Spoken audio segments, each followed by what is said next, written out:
So based on this video, I'm going to do like a pretty hardcore deep dive in on the R5C. Not really reviewing it, a little light review, but going into details on why I'm going to get it and probably sell my Komodo for it. I'm traveling on the stairway. Using Chris's R5C right now. I'm going to start with all the Kodaks. I've always loved the Komodo and using the R5 as a B cam to it. They match up pretty well, but it's never been.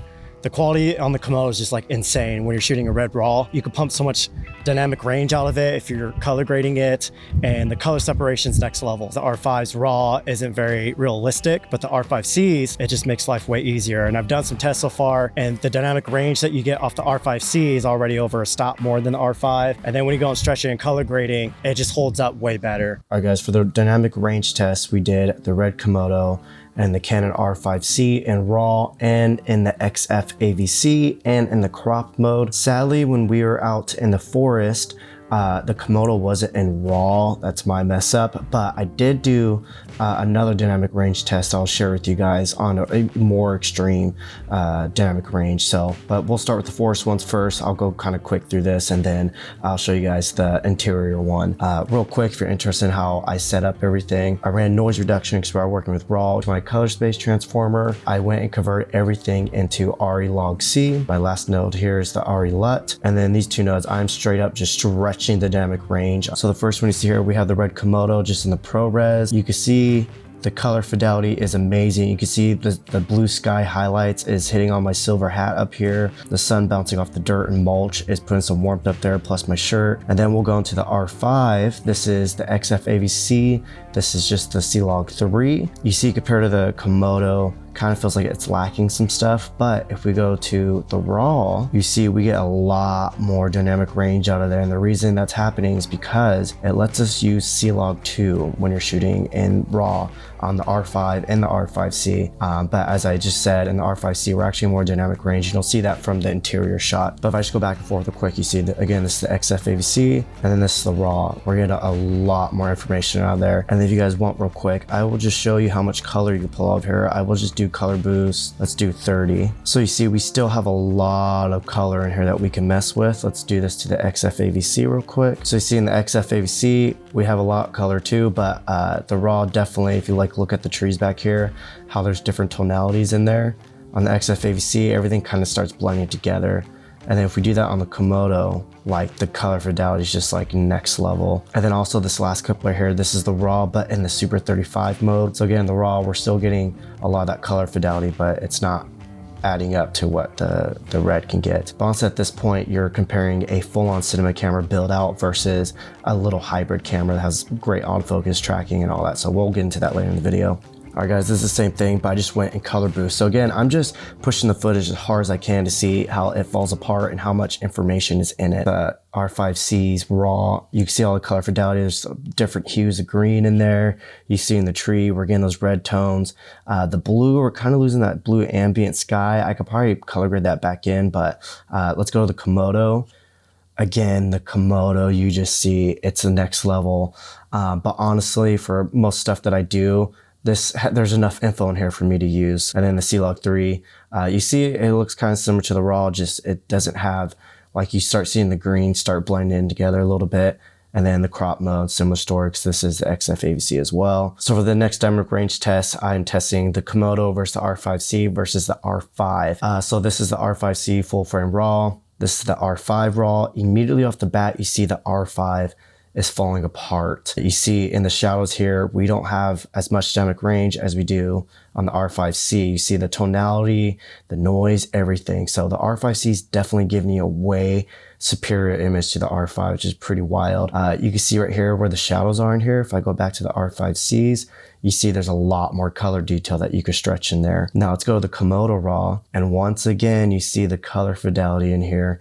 You see how the gradient in the guitars in here, and the colors in the straps. Let's go back and forth to the RAW R5C. You see it looks great on here too, a lot of color fidelity, but the the gradation on it is just a little bit more rough. You would have to run more noise reduction on here for sure. It's honestly not a good or bad thing. It's just the fact that if you like the look of the Komodo, you can get it pretty much right off the bat. So I did test comparing that to the Komodo. Obviously, you'll see on the Komodo, I mean, there's a lot of downsides that come with that, only because it's a full-on cinema camera. You have to rig it up every single time. You have to black shade it. So there's just so many workarounds. You can only shoot 48 frames per second in crop mode. There's just a lot of things, and it's worked just fine for me. But the R5C pretty much fixes everything wrong with the R5 and gives you more. It's pretty much like the perfect hybrid camera like you'll need. Perfect cinema camera for me, because usually what I'm shooting is more commercial fashion campaign type stuff. So the Komodo is great if you're a solo shooter, but it's definitely not as handy as an actual hybrid mirrorless camera. Real quick on autofocus, everyone is complaining about it. They're acting like they're out there fucking shooting cheetahs. I don't know why they're complaining about it. It works just fine for tracking eyes and faces,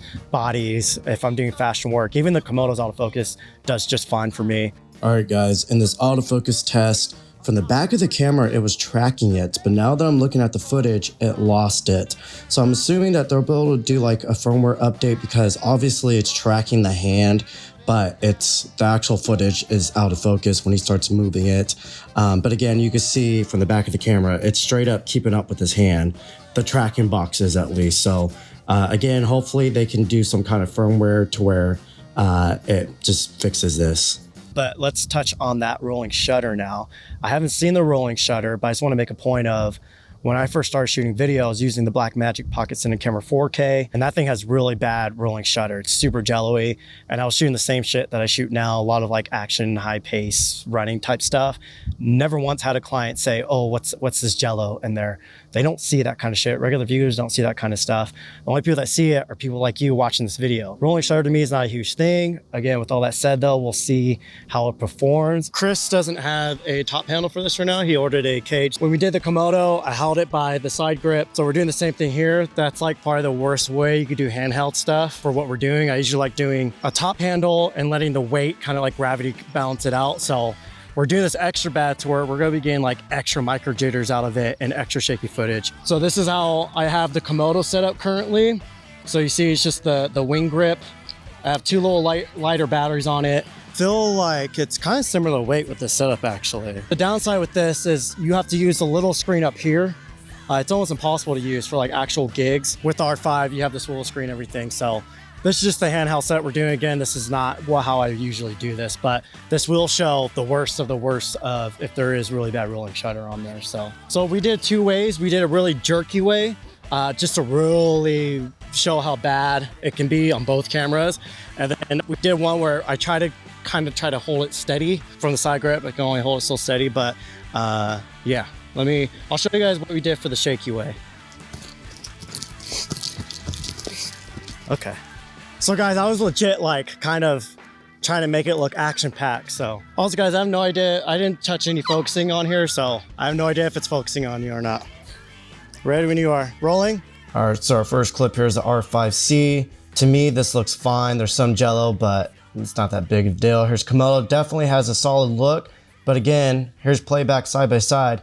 Guys, no one really is gonna tell the difference. They both look awesome. So before I wrap up, I just want to touch on like ergonomics and everything. Out of like the past 5 gigs I've done, I think 3 of them, I just ended up taking the R5 and I just left the Komodo at home just because I'm having to work out one bag. I'm solo operating. Sometimes I can bring an assistant on, but the R5 just made it way easier to shoot stuff like that. I would still rig it out with a top handle and a cage, not a monitor or anything like that, but it just made life way easier. But for instance, I was in Costa Rica 2 months ago filming. I was trying to get a lot of B-roll, like 60 frames per second, and it kept overheating on me. Granted, I'm in Costa Rica, it's like tropical, hot, steamy type weather, so that was an issue. The 4K HQ, I love using that on the R5, but that does overheat on you too sometimes, especially here in Southern California. So the R5C obviously fixes all that, but it goes beyond that because now we have the Canon Cinema menus and everything, which if you guys haven't tried that, you need to try it if you're a video guy, because it literally makes life so much more easier. We now have anamorphic support. The focus peaking is better. All the Kodak options are better. All the view assist tools are better. Just everything on it is way easier. I think I'm actually gonna sell the Komodo I'll probably end up getting it again because it isn't a fucking like just, it's amazing camera and it's actually perfect for me. But most of the stuff that I book now, it's kind of overkill, honestly. And it's kind of a nuisance to use just because it is a cinema camera. You have to rig it out, on a monitor, you have to black shade it. It is a little bit slower. Autofocus is decent on it, but it does do autofocus tracking. And most of the time when I am shooting on the R5 for clients, they haven't said like, oh, this doesn't look good, blah, blah, like they haven't had any complaints. A lot of times on Instagram, YouTube, if I don't put what camera I'm shooting on, people are like, was this the Komodo? And it's usually the R5 if they're asking that, and vice versa. So yeah, I think I'm gonna get the R5C. It's kind of the perfect camera for most filmmakers these days. Most filmmakers are people like us that are shooting stuff that's not like, we're not making movies, no matter if you think you are, we're not. So it's not that important. So yeah, guys, that's it. Peace. All right.